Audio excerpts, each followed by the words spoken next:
Hi everyone, happy Monday. So welcome to the second week of the Media Civics Lab training, and we have a whole pack of session for this week. It's going to be a long week actually. So we have speakers from different fields like NGO, media sector, education.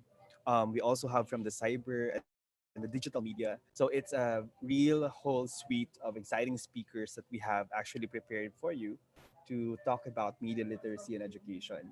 So for tonight, we also have a very exciting speaker. But before that, I actually really want to check on one of you to ask you specifically what are the highlights or the key takeaways that you have learned from last week. So can I ask randomly just to uh, remove the tension that we're feeling right now, right? Can I ask Rahim? Rahim, are you there? Um, can you share to us what was your major learning from the sessions from last week? Okay, so before anything else, I would like to greet everyone in peaceful evening. So regarding the my experience or my takeaway lesson with regards to the first week training with regards to digital responsible digital citizenship, I've learned a lot, especially how to handle hate speech, how to manage being involved to uh, being involved to cyberbullying and how to determine it, how to make a way to develop oneself to become a citizen who are able to know the rights of my fellow colleagues, especially inside the social media. Yun lang po, sir. Okay, okay. Thanks, Rahim, for sharing. Also, one of the participants raised her hand. Berlin, do you want to share your learnings? Hello po, good evening. Hello. Okay. Um, Is your mic on? learnings, learnings last week. Ayan, sa learning po napakadami, pero yung pinaka tumatak sa akin, and I think magagamit ko talaga siya in everyday is the digital responsibilities. Actually, may na-discuss po last time na 5 digital responsibilities. Yung pag-treat sa iba with respect digitally, pag-cite and paggamit ng digital materials legally, pag-protect sa privacy of ourselves and others, hindi pag-falsify ng ating identity online, and pag-discourage or pag-report ng online violations. Thank you po. Wow, that's a lot. So that really, I don't know, speaks a lot about the learnings that we have actually, especially for the participant side. Ang dami na nating natutunan. We're just 1 week of session, and we still have 3 weeks to go. So are you still up for it? Like, I know that it's gonna get more complicated later on because we're gonna talk about networks and disinformation and also the basics of digital investigations. So it's gonna get complicated a little bit, but we're gonna build that up slowly. So let's not delay. We actually have a very generous speaker and also one of my closest friends. Uh, she is a media studies and film lecturer, offshore content manager, and filmmaker. And by the way, the topic that we're going to be talking about right now is the current Philippine state, the state of the current Philippine media landscape.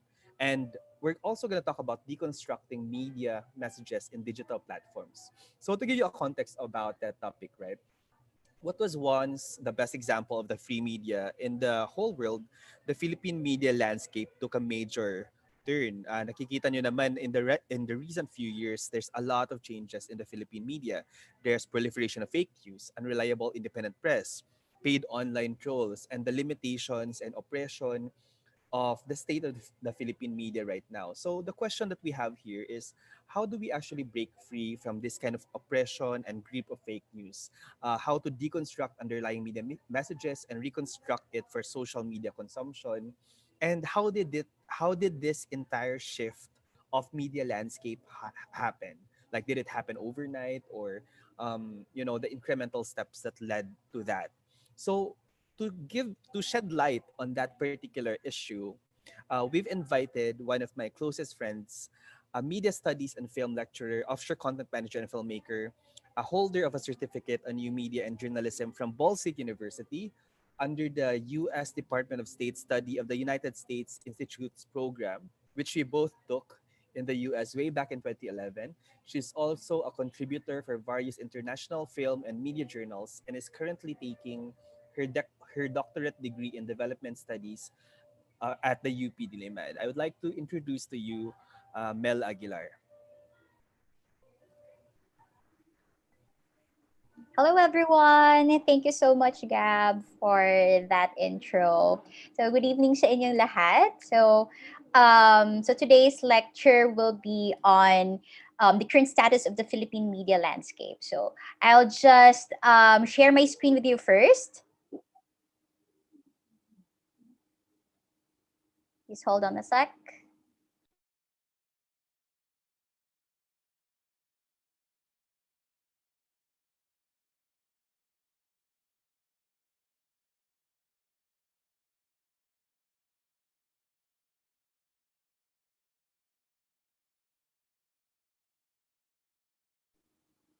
Can you see my screen now, everyone? B Guys? weekend. I'll ask Cedric. Wala pa po. Okay. Wait lang.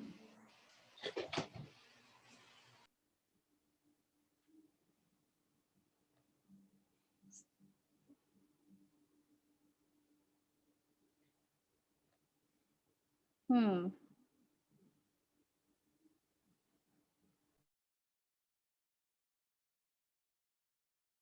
B, you should be able to share screen because you're a Yeah. co-host now. Yeah. Um, Apparently it's blocked by another application yung Zoom. So please give me a sec, guys. Sorry about that. It's okay. It's Maybe we can okay. chat a bit na lang muna while I'm Yeah. fixing this. I'm so Yes. sorry. Those happens. Okay. Din lang ka ng Skype. Yeah. Sige, take your time, B. I'm gonna probably interview some of our folks here, randomly. No, they're gonna be put to spotlight. Micah Lance, as one of the members of Break the Fake movement, how do you find these learning sessions that we've been having every night? Oy, Gab, thank you for inviting me again for this to be part of this Media Civics Hub. It's very informational. On the first week talagang I learned a lot, specifically in the technical side kasi I'm a software developer. Siguro yung takeaway ko last time is yung data privacy, that we need to value pala yung ating to protect our personal and private information, no? Kasi from my experience, no, other people are they're very complacent on sharing their personal information, their personal life in the net. Talagang ni-reveal na nila lahat ng meron sila, no? Without even thinking that these kinds of informations, this sensitive and private information, might be used against us, no? So yun lang, nakita ko yung isang doon na pwede pa lang mangyari yun, na kaya nga we have to protect our yung private information. Yun lang, thank you. Okay. Ayun. Ayun. Nagpapakita na. Okay, back to Ayun Mel. Okay, thank you so much, Gab, for for that icebreaker and for taking over while I fix this. Okay, so let's just start the presentation first. Okay, so I'll just skip some slides. But before anything else, guys, I just have two house rules. So while someone is talking, and that's most of the time, it's gonna be me, no? Please put your mic on mute lang para maintindihan ng lahat, no? Yung lecture. And so that everything will go smoothly without distractions, okay? And second, if you have questions, please reserve it at the end of the lecture because we will have a separate Q&A session for that.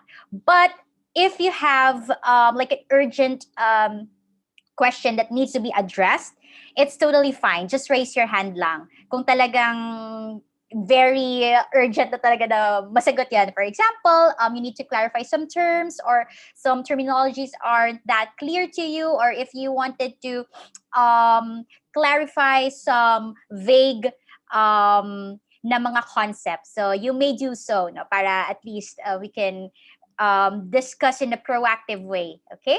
So, all right.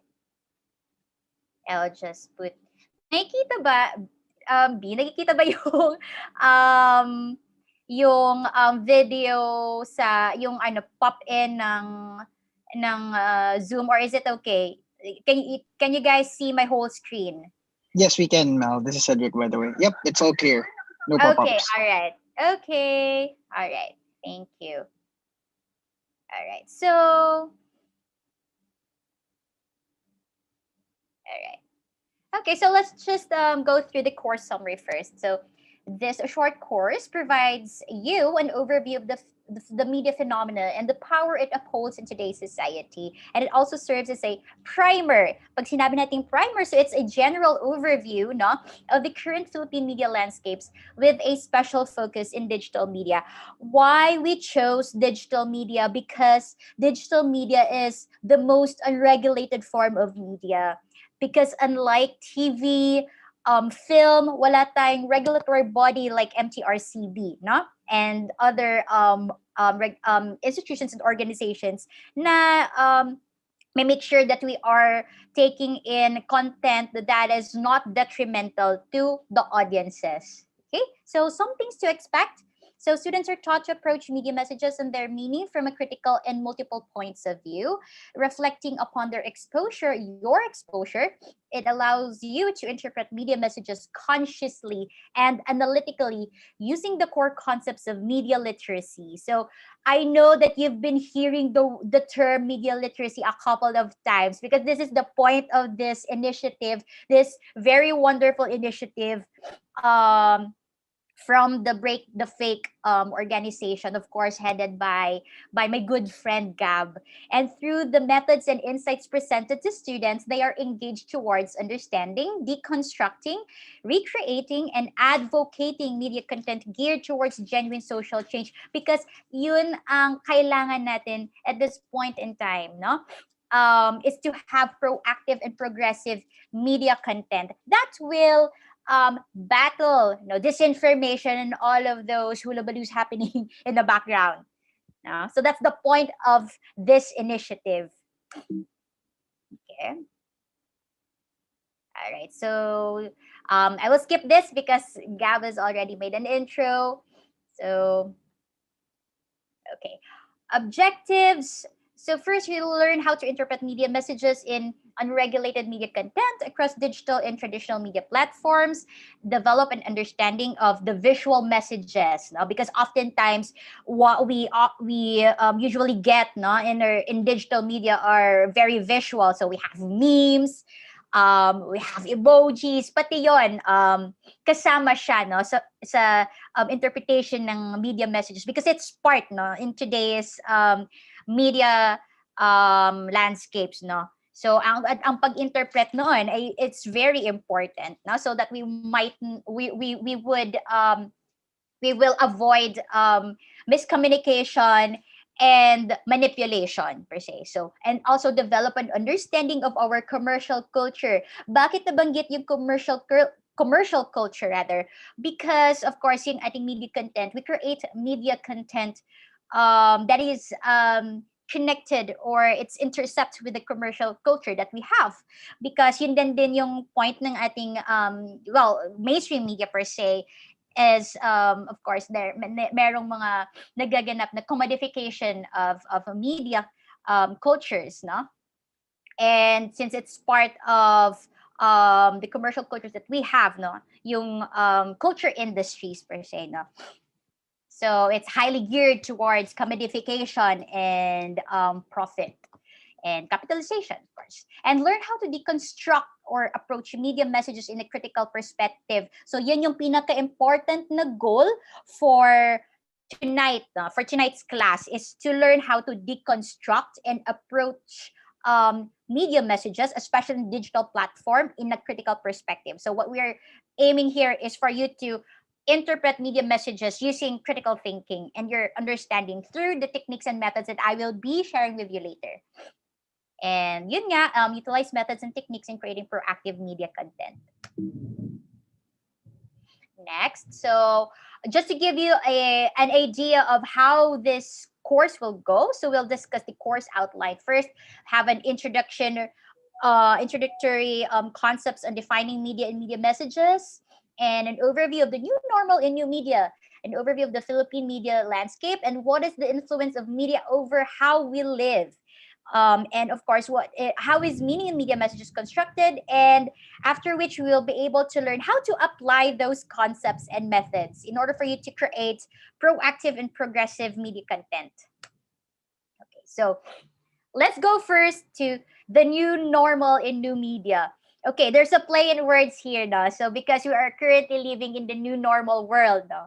Buhat ng pandemic, so we have a massive paradigm shift. No? Everything changed, and like for example na lang, of course, yung sa jobs, no? Maraming jobs na nag-shift into home based, no? So it's, and media, the creation of media content goes along with it as well. So it goes with the times, no? So I'll discuss to you the overview of the Philippine media landscape through first, let's have the print media. When we say print, guys, we are referring to broadsheets, tabloids. So apparently, lahat ng naililimbag, no? So as of today, only 22% of Filipino. This is based from a study or a research. No, it has been found out that 22% of Filipino get their news from newspapers, because they rather watch news rather than read it. No? Because totoo nga din naman na madali na lang din kumuha ng news through Facebook and the online versions of these broadsheets. If you've noticed, our broadsheets, our major broadsheets like the Inquirer, Philippine Star, Manila Bulletin, and among others, they all have an online version. So, ganon. Sa ngayon, parang ang alam ko lang ang talagang nagsasubscribe into the printed talaga na broadsheets, yung mga lolo natin, nanay, tatay natin, because they got used to it. No? While us from generation X, Y, Z, we prefer to read news over the internet, no? Or on TV. No? Because for convenience, and it's free. So, syempre, apart from the fact that you're paying for your Wi-Fi and among others, it's free, no? So, ganun na yung nangyayari ngayon, no? So, from broadsheets, print media, traditional media, we are now moving on to the online versions of these broadsheets, and we consume them. Next is radio. So radio continues to be a significant source of information for Filipinos. Bakit? Simply because hindi lahat ng areas in the Philippines have their own TV sets, especially those in the most in remote areas or in far-flung areas. Kaya radio pa rin is considered to be the most consumed or highly consumed form of media. So buhay na buhay pa rin yung ating radyo. So as of 2013, it is the second most used medium. Okay? And television. So in a Nielsen survey back in 2016, television is the most trusted source of political information. So we mainly get our news from the major networks. So, and of course, nabalitaan natin sadly yung pagsara ng ABS-CBN, which is yun ang pinaka highly subscribed to the network, no, in the country. So it's a sad thing to realize that we've been losing, no, reach, no, or the possibility of these people from far-flung areas, to watch quality news. And cable satellite subscriptions are limited to only 12% of the urban population in the Philippines. That's based from a research back in 2017. And and now we shift to video on demand. So you guys are familiar with, of course, when you say video on demand, these are platforms that offers video services na at the click at na on a click, you can already reach various video content. So examples noon are Netflix, YouTube, and among others. No, so the SVOD services is also on the rise in the country and surprisingly has found a way to coexist with cable television. Kahit yung mga cable traditional cable channels natin, meron din silang SVOD platforms. May VOD platforms na din sila, no? Like Disney and among others. HBO, I think meron na din, no? So, ano na siya. And I guess, like, a majority of us here had a Netflix subscription or laging on YouTube, no? So it's hindi na siya surprising sa Philippines na parang almost everyone wants to be a vlogger. So that is why the VOD or subscription video on demand is on the rise in the country today as a form of a media platform. Okay, so we go now to the paradigm shift now. So digital media, big word. So digital media is included in new media because of course we have to separate traditional from new media. So of course, what comprises traditional media is yung mga nabanggit ko, yung print, TV, and radio. Now with digital media, we have social media platforms, websites, and among others. No? So the Philippines is ranked 12th worldwide in terms of the number of internet users as of the first quarter of 2020. Wow. And it ranks and our country ranks 103rd out of 139 countries with its average speed falling below the global average, no? And time spent on internet, guys, an average of 9 hours and 45 minutes every day. That's how an average Filipino spends its time on digital media. So, guilty ba kayo niyan, guys? By the way, you can speak naman na pagka nagtanong ako, pero ako honestly, I am somewhat guilty and would like to, of course, regulate my usage of social media. Ayun. Kayo guys, guilty ba kayo dyan? 9 hours and 45 minutes. That's almost working on an 8 to 5 work day, no? So, ganun kagrabe yung consumption natin every day sa digital media platforms. Okay, and that also, of course, most of the time we consume social media. Yun talaga yung nakakaubos ng oras natin. Okay, so we go to social networks. Now, so the Philippines has 73 million active social media users, and the total population as of 2020 is roughly 109 million, and 98% of these users access social media networks through their smartphones, no? So kahit wala na paminsan wala nang halos pambili ng bigas, kailangan mabili ng cellphone para makapag-FB. So ganun ang nagiging trend natin ngayon, na dapat may FB lahat, no? Even a 7-year-old no, so that's the paradigm shift that we are seeing today, no, and it's a bit alarming. Don't you agree, guys? No, anyone? What can you say about the stats that I've presented to you? Anyone? Hello, buhay pa kayo, guys? Can I ask? Can I ask? Marlo? What do you think Go ahead, about guys. that? Sorry. I disabled the microphone, but it's now enabled. It's Everyone, feel okay. free to unmute if you wish to recite. Thank Okay. So, sige, I'll just reserve, you may reserve your questions or we can go on na lang with the Q&A later. All right? So, reserve that, no? Pag,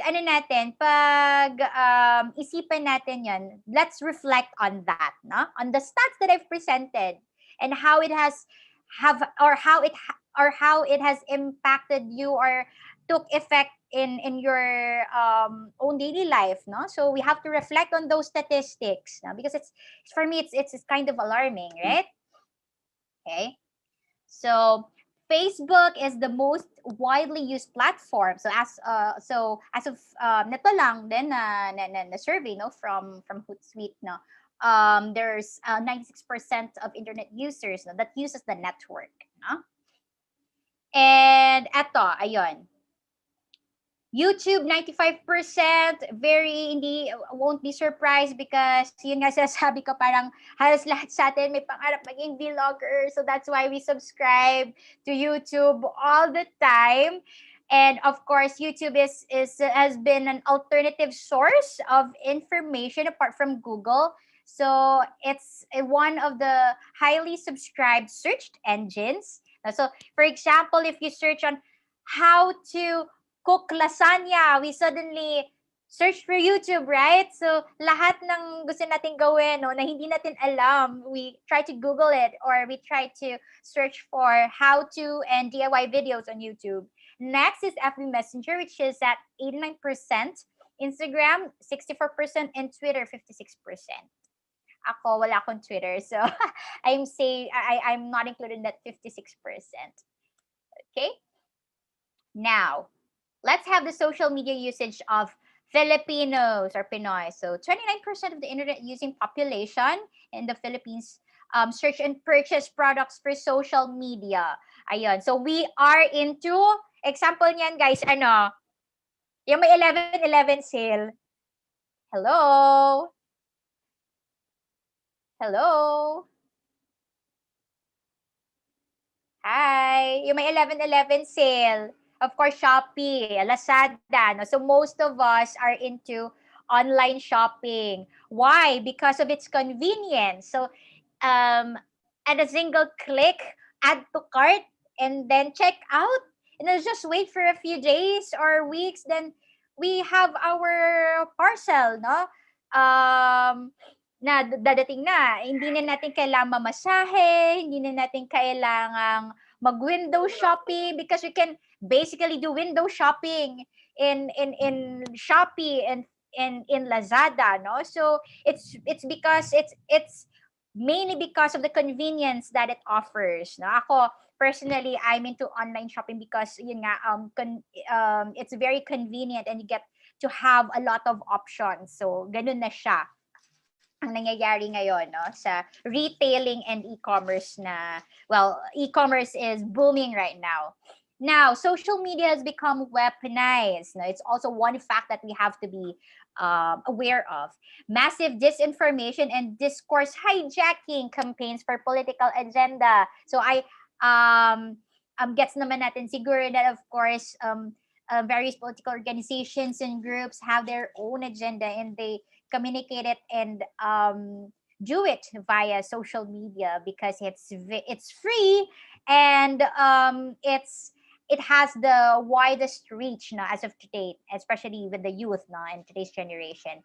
Click farms, fake news, and troll armies were used systematically by players across the political spectrum to sow disinformation in social media. So it's self-explanatory, no? So um, click farms and troll armies talamak na ngayon to discredit a person if that person or if that certain individual or organization voices and or voices out its his or opinions, no, na taliwas sa gustong isulong ng isang particular na political body or organization, no. So antagonistic voices are being silenced in today's media platform. Okay, so who are the opinion makers in the Philippines, no? Especially in digital media? So we have the influencers, which naging substitute na siya or naging alternative sa ating mga traditional celebrities, no? Influencers yung nakaka-recognize, of course, like ito, this is Kong from Kong TV, ayun. So madami pa, sino pa, so from the influencer spectrum, ang dami, no? So we have wellness health and wellness influencers, beauty, comedy, and dami niyang categories, dance and entertainment, ayan. So one of these influencers is Con TV, no? If you go to his channel, viral public figures in mainstream media, of course, sino bang hindi nakakilala kay DJ Lunyo? So, ayun. So, mga viral public figures naman, no, na nag papauso ng mga dance steps. At first, dance steps lang pinapauso, no, and then eventually, opinions naman nila. And takeaways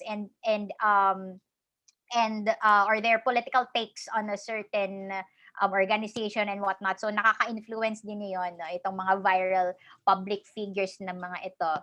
No? So example is DJ Lunyo. And media personalities from big broadcast programs. So one of these personalities na talagang medyo maugong and who really voices out her political opinions is Miss Angel Locsin, the beautiful Miss Angel Locsin, and among others, of course.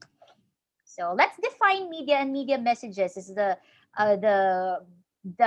goal of this lecture for tonight, no? Is for us to define and draw a line between manipulative and progressive media messages. No?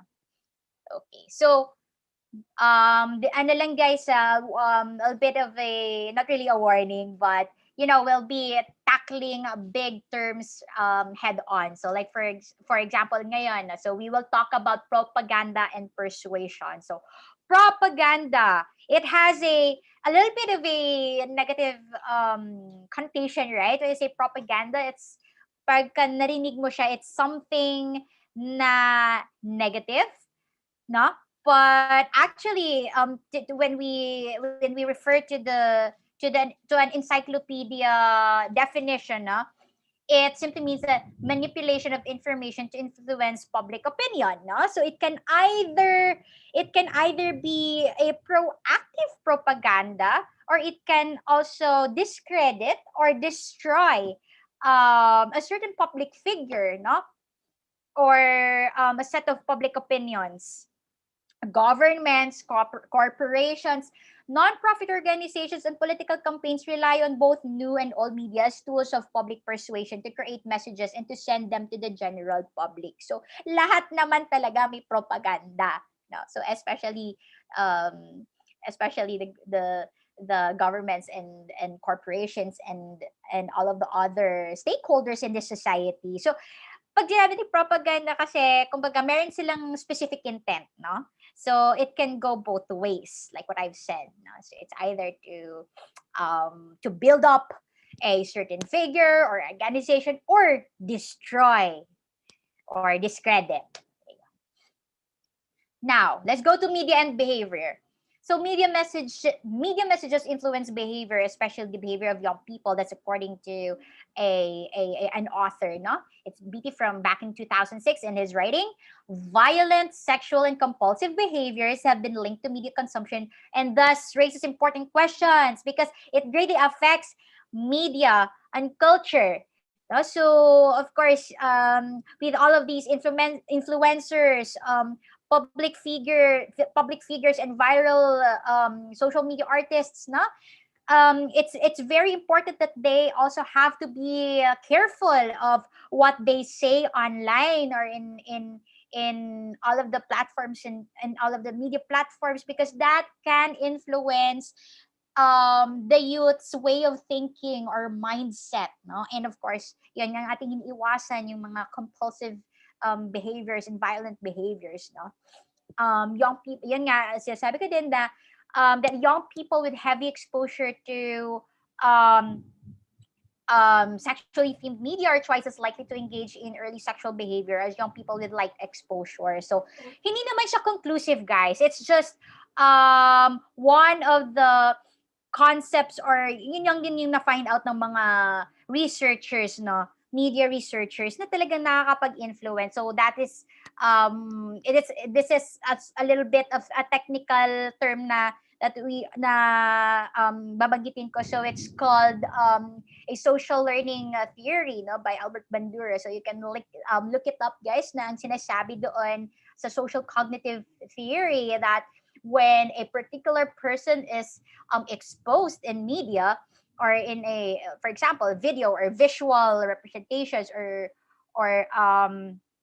or forms of content, then it's more likely that they also do it, no? Kasi nga ginagaya ng bata ang mga matatanda, because what they see on media is, most often they regard it as someone with authority or someone that is more knowledgeable than them, so they mimic it, so they mimic the behaviors, no? So yun lang yung explanation nun. Now, cultural messages and the media. So, opinion makers such as celebrities can reinforce cultural stereotypes that marginalize certain groups such as women, the LGBTQ community, indigenous groups, activists, etc. So, very, very, ano ngayon, talamak ngayon, of course, yung red tagging, no? And then, putting all of these groups in a bad light, of course. It's very important that we also have to be conscious of the representation of these certain groups, especially women and the LGBTQ community. You know, how women are represented in media. Are they, most often women are sexualized, no, or objectified? So it's a different topic naman, but to give you an idea that what is going on right now, no. Mamaya we will go further to that topic. Okay, now, a very important question, guys. What is the influence of media over how we live? Paano tayo naapektuhan ng, especially digital media? Did it slow down our daily activities? Did it lessen our productivity? Has it influenced us on our, on our political opinions, insights, and cultural biases, no? So it's a very important question to reflect on, no? So sa ngayon pang tanungin niyo yan, guys, sa sarili niyo, kasi later on we'll go further through the Q&A session, no, and discuss more about that. Okay.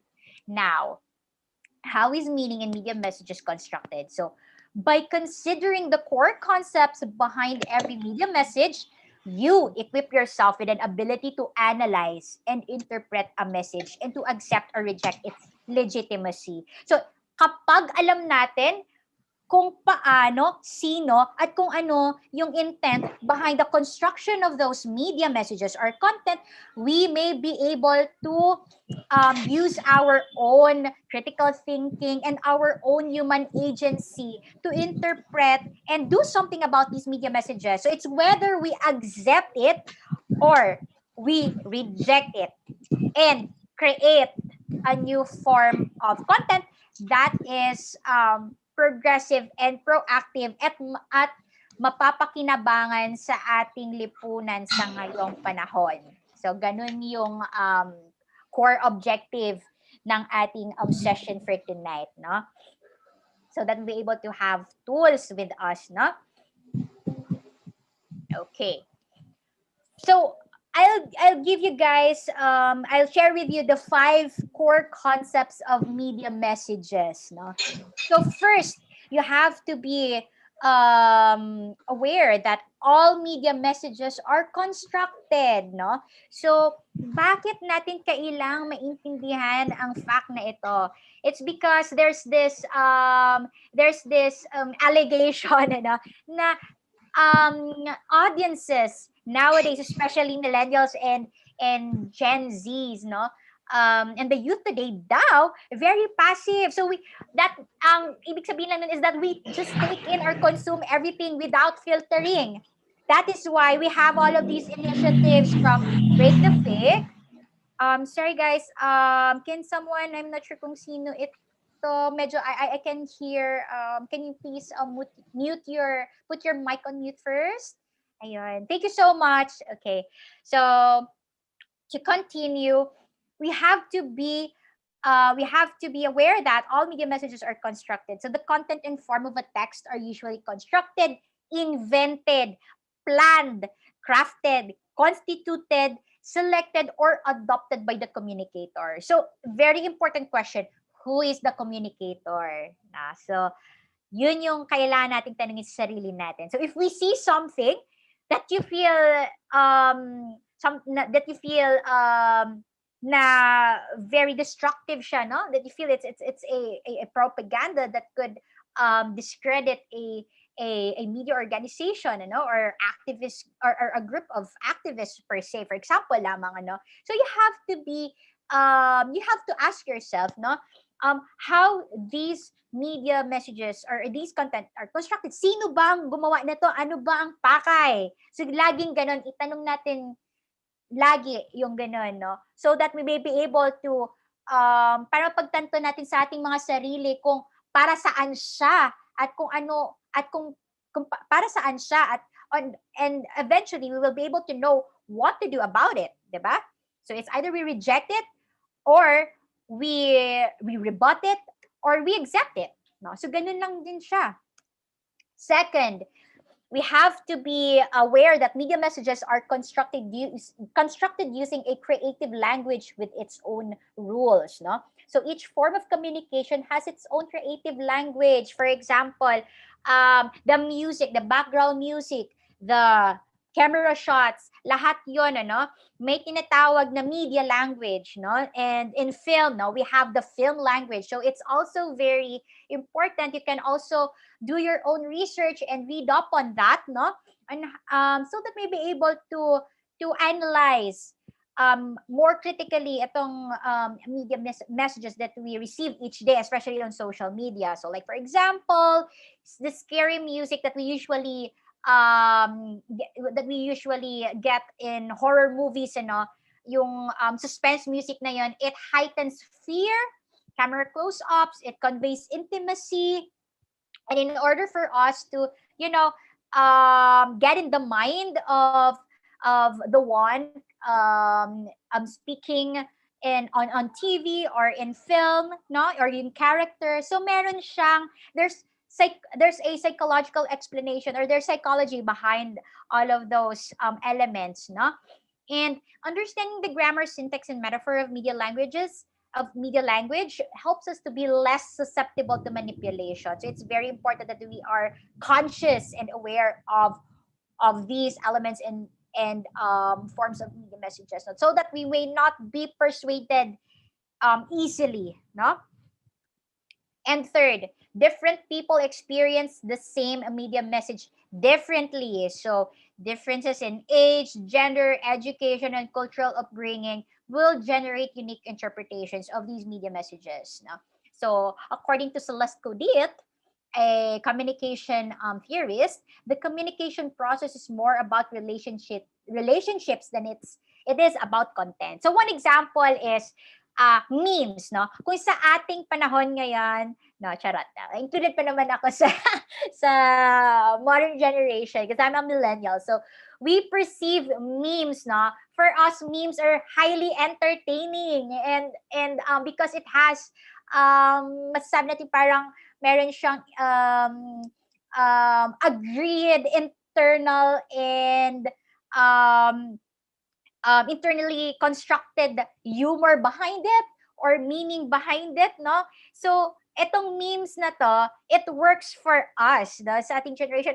While yung mga generation ng ating mga nanay, lolas, they won't understand memes. So you also have to be aware that people experience or interpret media messages differently, and it's depende yun sa kanyang relationship or exposure to that form of media or content. So like for example, I may not be able to understand science related memes because I'm in media. So I would understand media related or film related memes, no? So I would find it entertaining, while videos and other content that relate to other fields, I won't find it interesting because of my relationship to that topic or theme or content, no?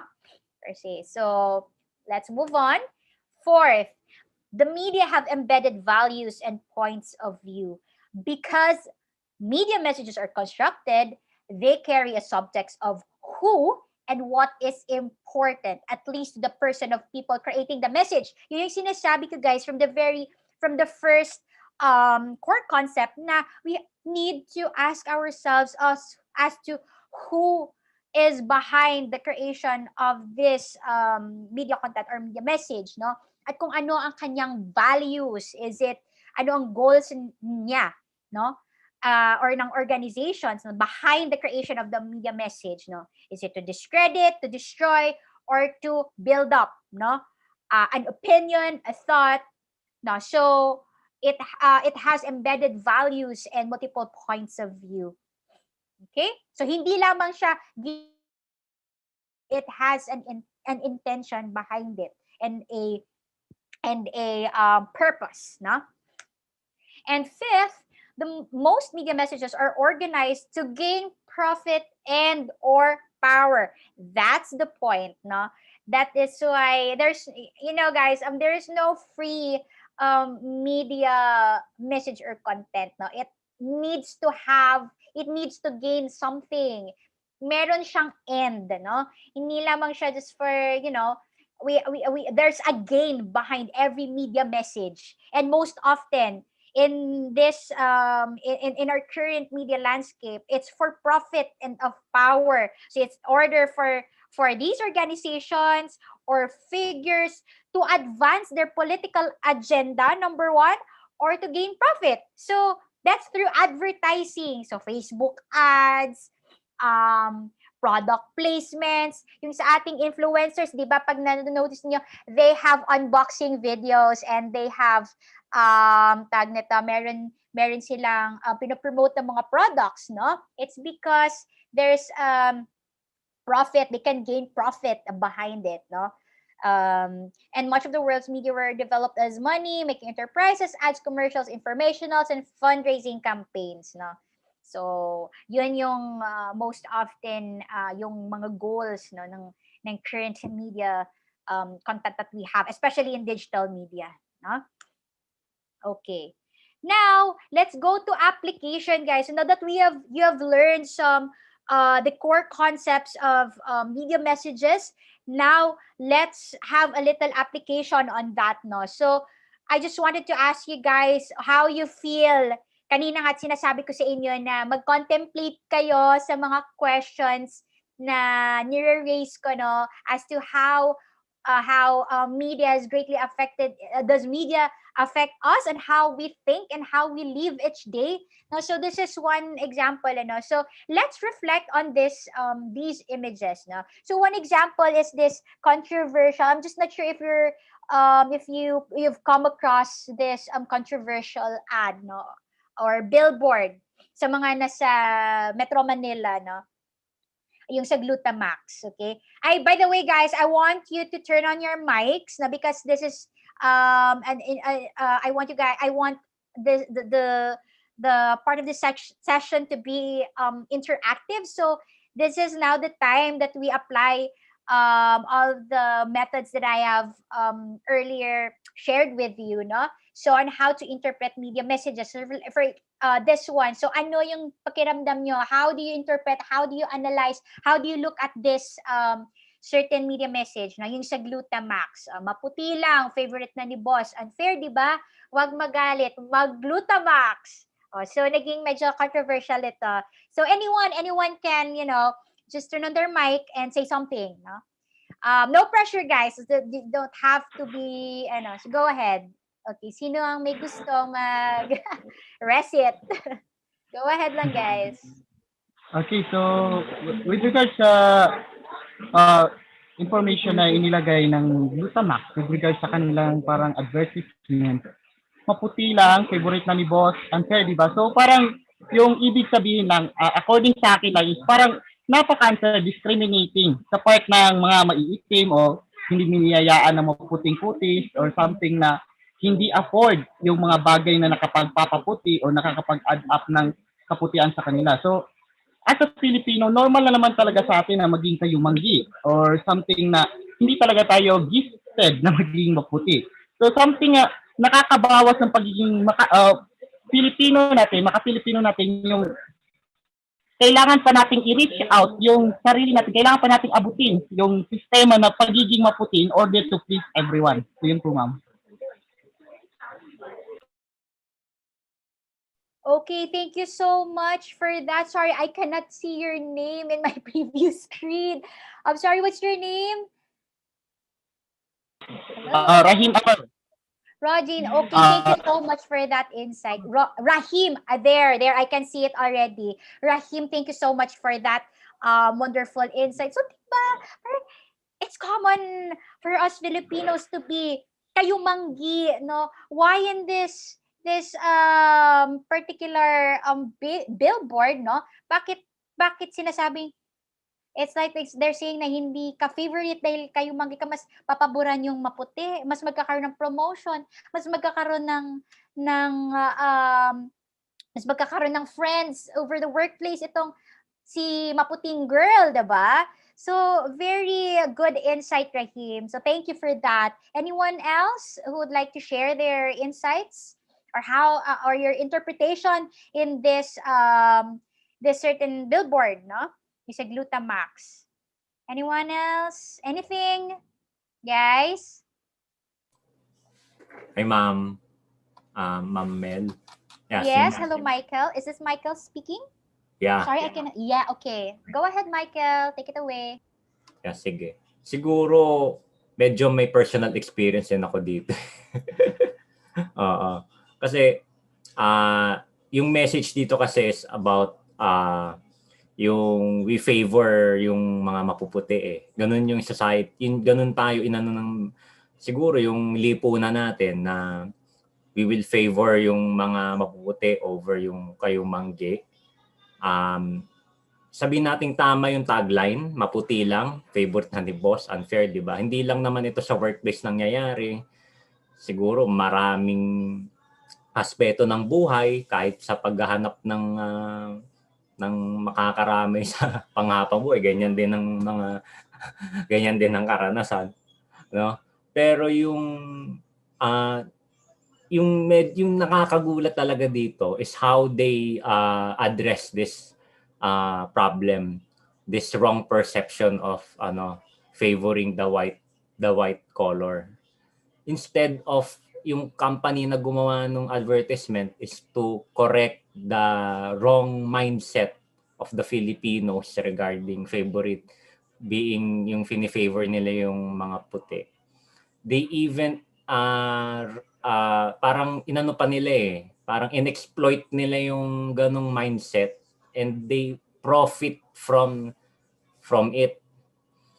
At ang ano pa nito is hindi naman mura yung kanilang binebenta, di ba? Yan ba ay FDA approved? Hindi ko sinasabing hindi naman yan FDA approved, pero yan ba ay talaga bang nagpapaputi?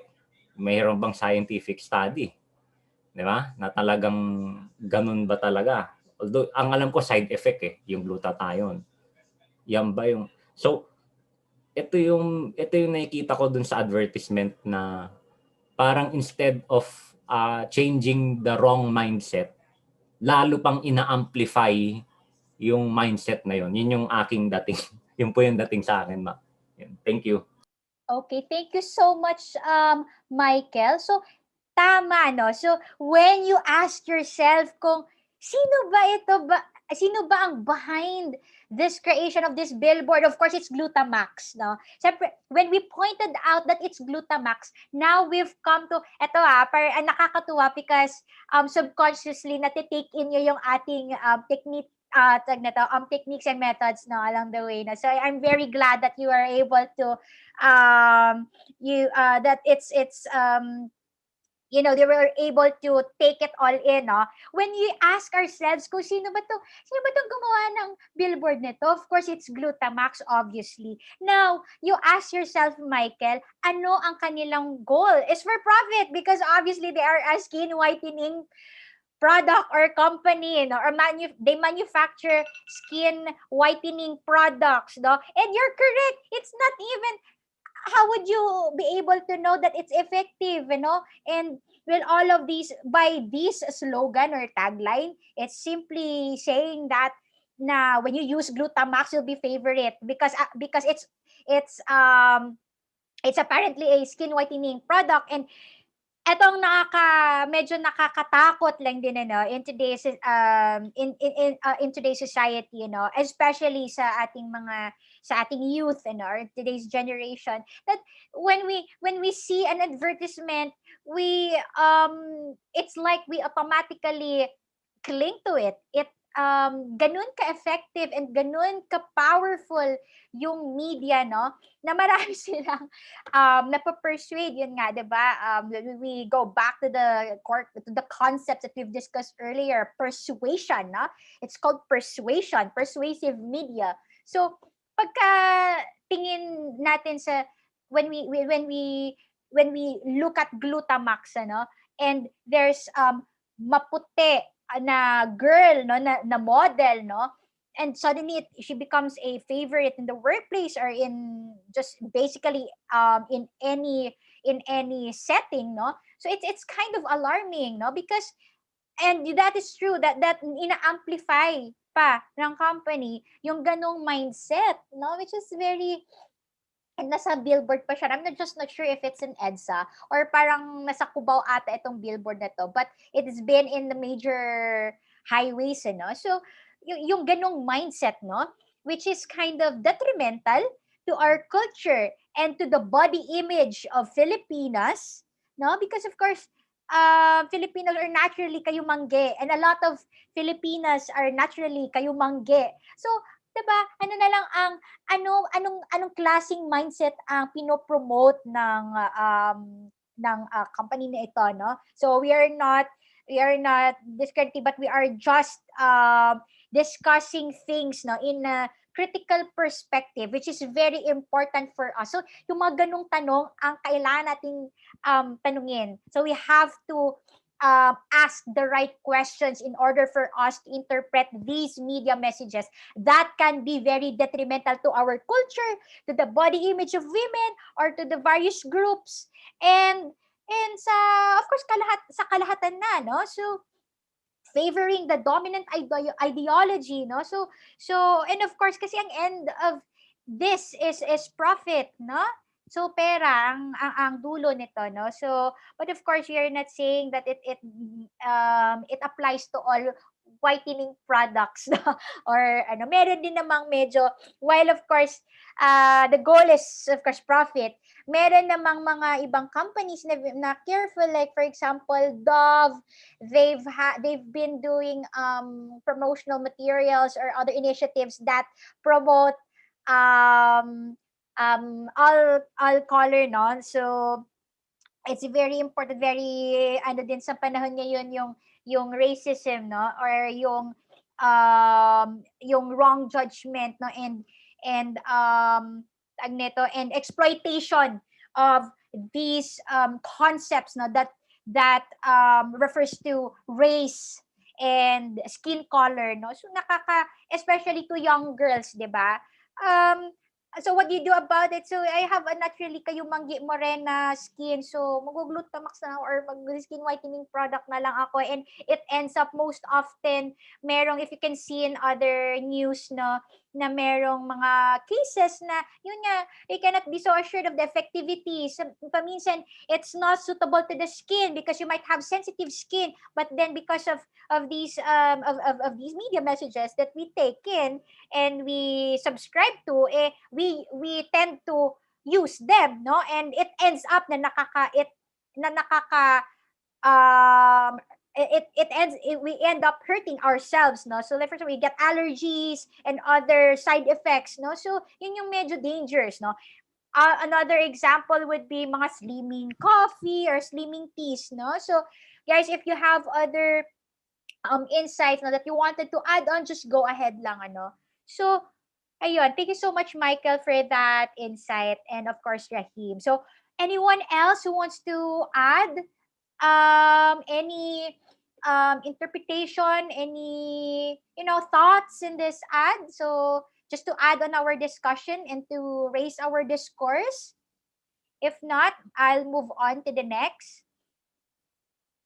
Meron pa ba, Hello. guys?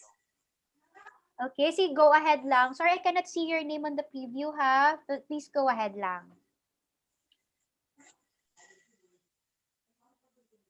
Hello? Who wants to add to the discussion? Please go ahead lang. Or shall I proceed? Okay, so let's proceed na lang siguro, I guess. Okay, so ayun, bukod sa mga, ito yung mga reactions on social media. So, maganda naman. So, there are two sides, no, sa digital platforms, especially in social media today. So, first is, of course, those who get persuaded or manipulated by those detrimental media messages, no. Yun yung mga passive receivers, no. But of course, we do not want to blame them because yung power na ino-uphold ng media today is of course inevitable, especially if some of us are not that informed. That is why that's the point of this initiative by Break the Fake and the Media Civics Lab, in order for us to educate, no, ourselves and everyone, no, to interpret media messages responsibly. So like for this one, and for people who have done that and who are doing that continuously, let's this one, no. For example, ito is isang social media user, no Glutamax, here's me raising my so that's a little bit ano, no, so wag naman yung ganun. But sinabi dito, I'm already in my brown putis Pinas and I'm still in the showbiz industry. So ayun, of course, let's just not go too further in ano lang, in dissing lang. Of course, we also have to be careful of our ano din, of what we post in social media. So isa din, so disappointing that instead of promoting equality regardless of skin color, so they opted to point out na deserve na talaga na mapuputi ang better treatment. So like what Michael said and Rahim mentioned, that instead of, you know, battling this stigma or battling double standards in society and judgment on morena color, no, mas inamplify pa nila yung subscription sa ganoong mindset that, you know, being white is everything and being white is being superior, no. So ayun, it's such a trashy logic, no. Okay, so respect a person regardless of color or race. Okay. Ngayon guys, so now that we have moved on to that and medyo kapos na tayo sa oras, so let's just go to I just wanted to hear your takeaways, no, your major takeaways in this session, no. So now that we have discussed all of that and now that we have had a small application of the methods and of the techniques that and of the core concepts of media messages I've shared to you earlier. So now, let me ask you, what are your main takeaways, no, in the session that we have tonight? Okay, so anyone can go, or can we, ano na lang?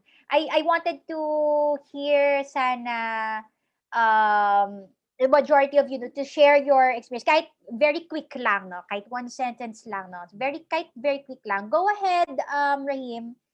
Can start with you.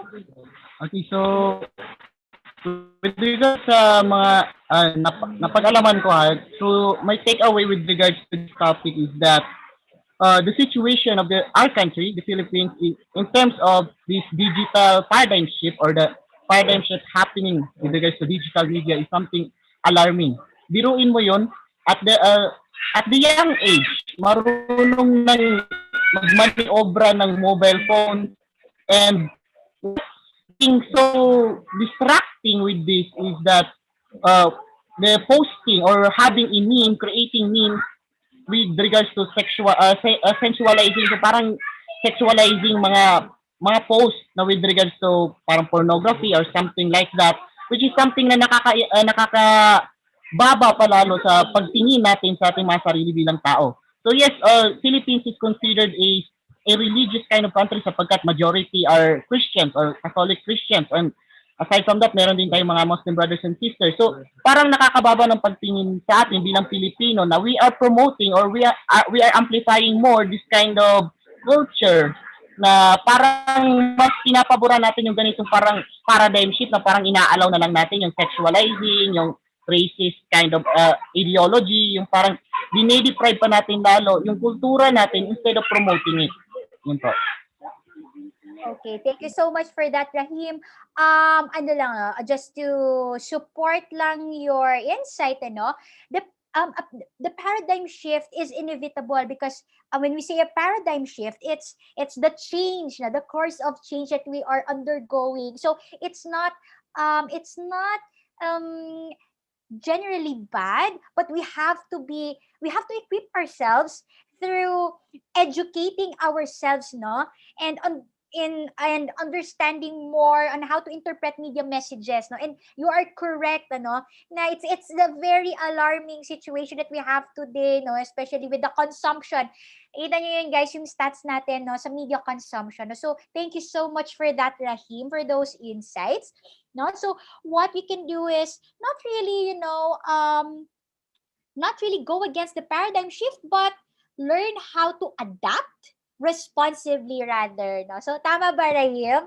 No, so, we have to adapt responsibly and critically. Yan yung importante. Hindi lamang passive na we just take it in. No? So, we have to be responsible digital citizens. No? So, thank you so much for that, Rahim. Who else would like to go on? Hi, Mel. Good Michael? evening.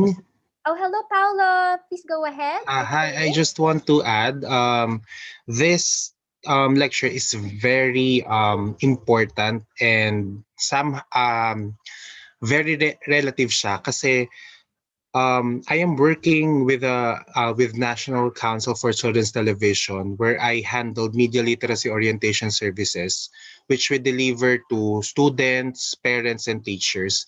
And one critical thing that we are looking right now is how the shift from the regular consumption of media to the new normal. And nakakatuwa from what you've shared na makita talaga natin yung big shift because mas naging babad talaga sa media ang mga kabataan ngayon. And as youth leaders and responsible for them, we must be first be knowledgeable about this so that we can educate them how to use media properly because another factor that we are seeing is the rise of OSAIC, of the online sexual abuse in children cases. So mas ano siya mas tumaas talaga nung mid na part ng pandemic. And yun talaga yung dapat na ating bigyang pansin at ano talaga action bilang nasa mga platform tayo na ating pinaglilingkuran. Yun lang, salamat. Okay, thank you so much for that, Paolo. And yes, you are right. Sexual exploitation via new media.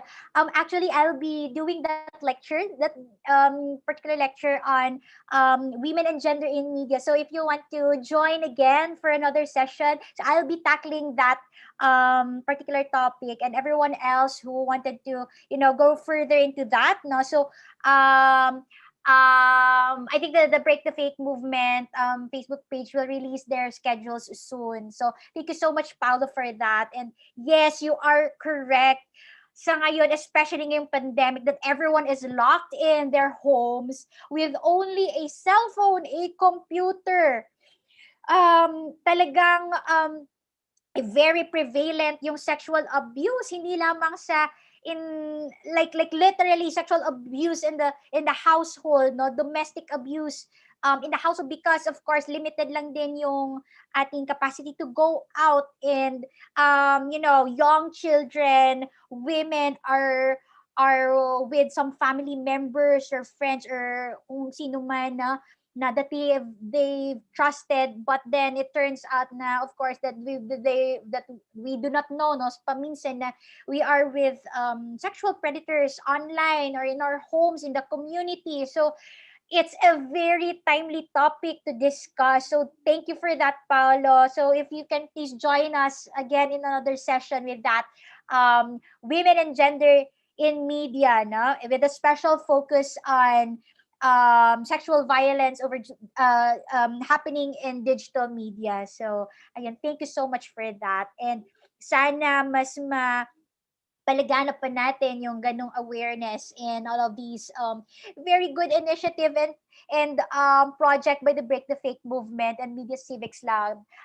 Sabi ko nga kay Gab, kay B, yung my good friend, a very good friend of mine, that this is a very good initiative, no, na that youth leaders, no, kayo ang mapag-asa ng bayan, that should have been the, the catalyst of change, especially in promoting proactive media content, no, media content that we truly need in this society, and battling disinformation and all of those detrimental media messages and content, no. So thank you so much for that, Paolo, Rahim. And so can we move on to others?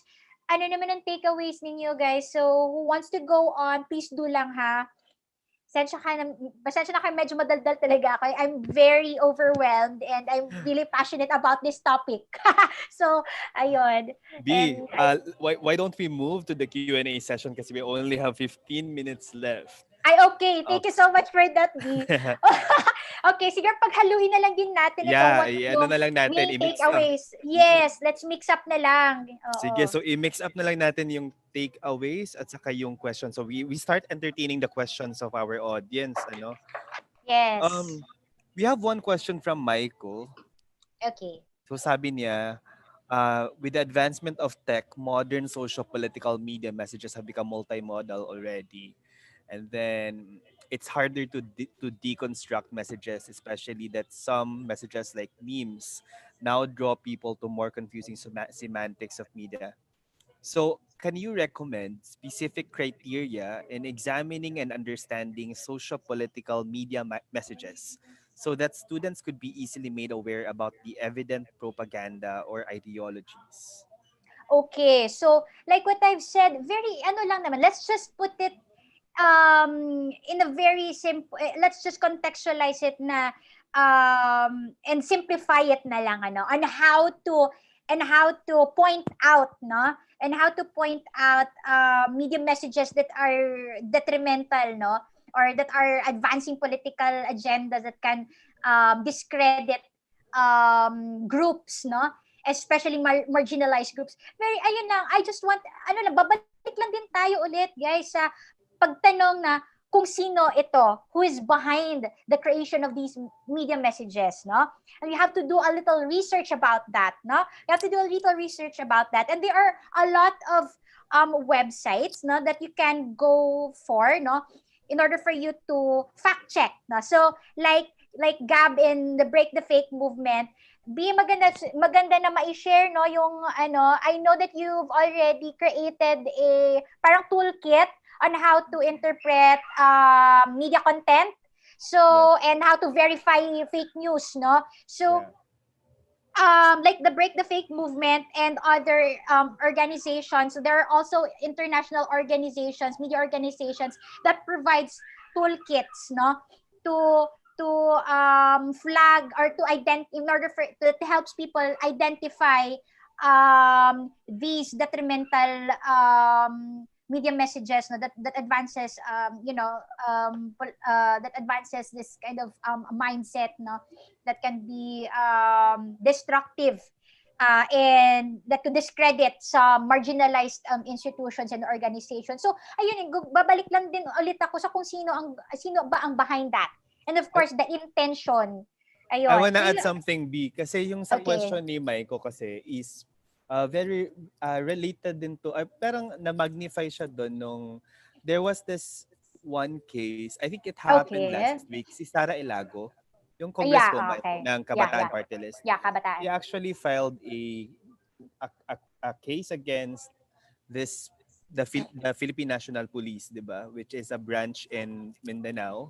Kasi itong branch ng unfortunately ng police, they shared a post in Facebook. It was a photo of a threat, and there was a photo of Sara Ilago in there. Behind that was a picture of blood, and it was in relation to the anti-terror law.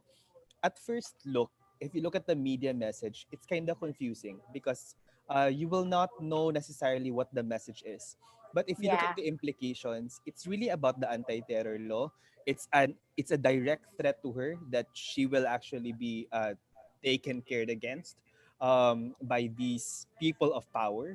So it's kind of threatening. But if you look at it, put it into context, look behind the message and the people who are sharing it, and that's how you actually deconstruct it. That's the point of sending or sharing this particular message. So it really does Yes. yung ano Yes. sabi mo. Yes, B. And then, like for example, in that particular example mo, Gab, no, B, um, we also have to, hindi lamang tayo, like, what I'm repeatedly saying, na let's not be passive consumers, no? So, hindi lamang yung picture ang titingnan natin because, of course, it's framed. All media messages are constructed. It's framed. When we say framed, merong mga parts na hindi included, no? Like for example, when we literally say it's framed, no? Let's just say for example, ito nakikita nyo ako na may white background. So this is framed. Ito lang ang nakikita ninyo. Pero ano ba ang sa tabi ko, no? Bari andito yung asawa ko, dito yung anak ko, 'di ba? So all of these non-verbals and all of these messages, there are underlying messages behind that. Just what you've explained earlier, Bino, and mentioned, no, that there are um intentions, no, and messages, no, behind these propaganda, no. So, kailangan nating tanungin yun. No? We have to be critical about it. And of course, you have to read the comment section. No, guys? So, when there's a post, when there is an alarming, very, there's a negative post on social media, no? Discrediting a public figure or an organization, red tagging it, read the comment section.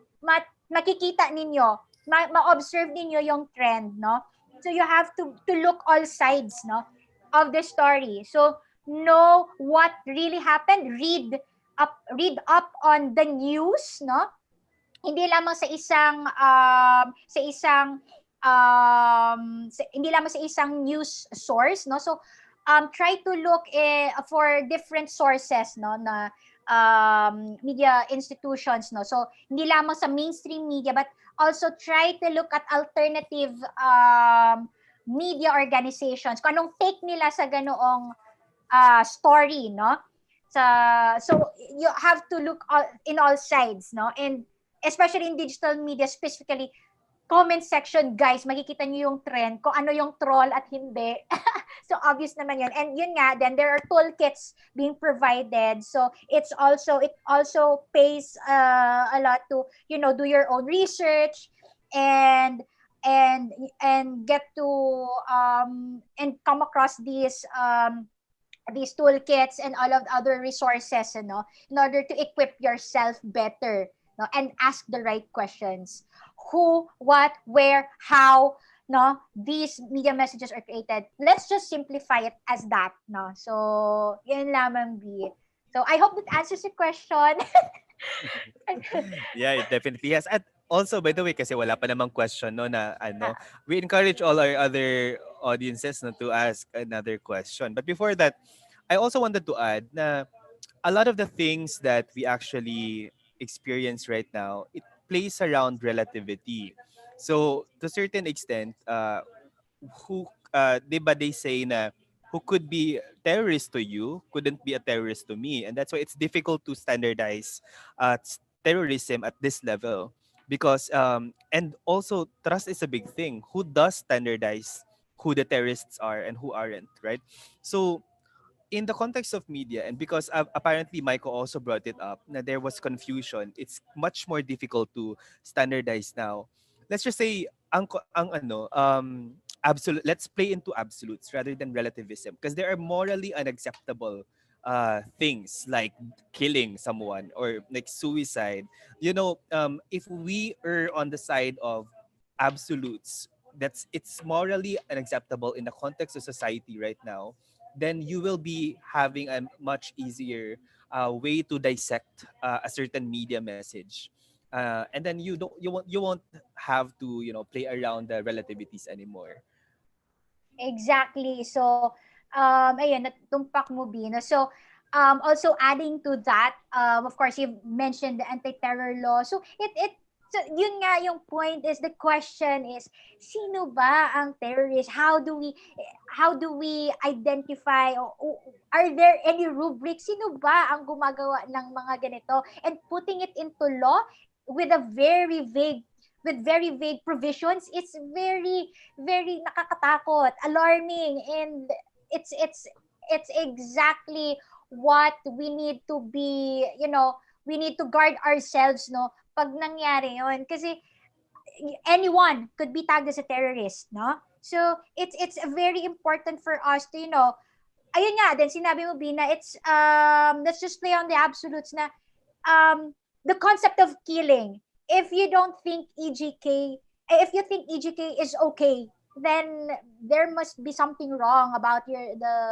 and of course, let's just not try to play between what's more upright or let's just basic concept of human rights na lang. So killing is killing and murdering is of course a big no. It's something punishable by law, no? But yun na nga yung nakakatakot sa media messages, if we do not guard ourselves and we do not equip ourselves with tools, no, and better understanding on how to deconstruct is there's tendency that we take it all in. We take in na these laws, these provisions are okay, that killing, dissing, sexualizing women are okay, 'di ba? It's because of the authorities and the figures that we see on media. Yun ang sinasabi ko kanina that I've mentioned about Albert Bandura's, it is a bit technical term na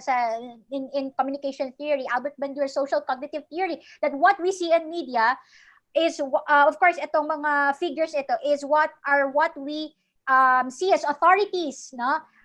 They're the ones who are powerful, and they're the ones who are in command, and they are the ones who are knowledgeable in all of us, in some of us, no? So that is why we subscribe to those ideologies and mindsets, So ayoko na lang din masyadong go into detail, pero of course, gets you there.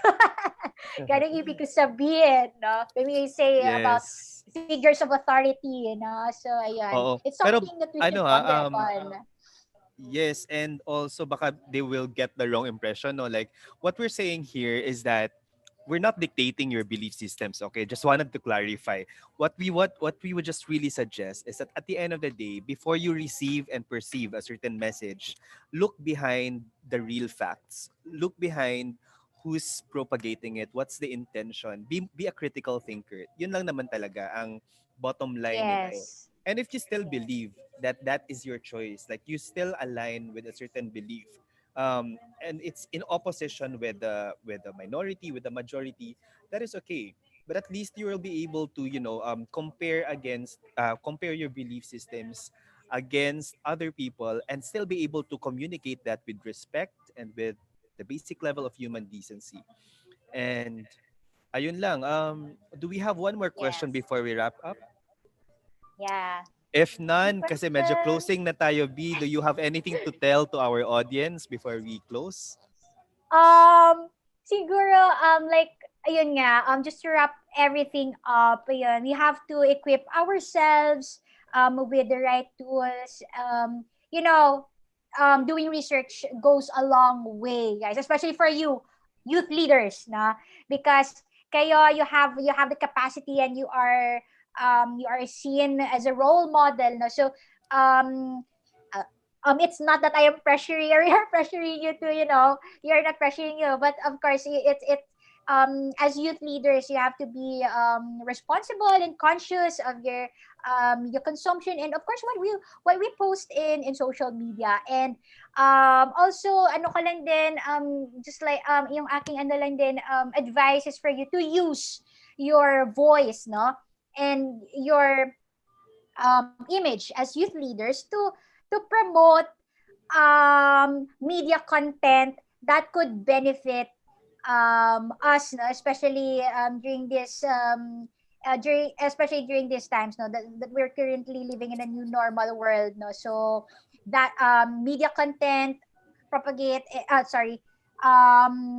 push for progressive and proactive media content that could, um, level up discourses and use and promote um, basic human rights and promote genuine social change. Yun lang naman, Abi. Okay. And yes. And kung pwede ba mag-shameless plug? Charot. Go lang. Ayun, guys. So, yun nga, I've already invited you to to go to my lecture to also join the lecture on women in media. So Gab's team will also post some schedules and alternative media groups as well. So also in it's also lined up, no, it's in the next few weeks, no, to be given by the same platform, by the Media Civics Lab, so you can also join that. And also currently we have a documentary film, no, it's called Hakap. It's about the breastfeeding culture in the Philippines, so it's currently in pista ng pelikulang Pilipino. So it's a finalist of the Cine Maria film competition. So you can watch it for free if you subscribe to the FDCP channel. And tangkilikin ang sariling atin sa in terms to cinema and ayun, yun lamang. Nag-shameless Okay, plug okay. pa. Thank you so Thank much, you. B. Let's give our virtual clap to Miss Mel Aguilar, my one of my best friends, my classmates in Thank you, we're V. classmates in the US. Okay, let's wrap Thank this up. you. Thank you, B. And then for tomorrow, you're gonna be having a separate section as another class. Our teacher for tomorrow is going to be Ma'am Janet Toral. She's gonna be talking about copyright and public domain. Meanwhile, make sure that you're following the updates in the Break the Fake official group for Media Civics Lab, the official Media Civics Lab chat, and make sure that you're following the right Zoom link and always be in the class on time. Okay? And thank you so much and have a great night. Bye, everyone. Bye, everyone. Thank you. By the way, the name of the film is Hakab under Cine Maria Shorts. Yan. Sa mga Bye. nag-subscribe. Thank you. Thanks. Bye. Thanks, B. Bye, guys. Thank you po.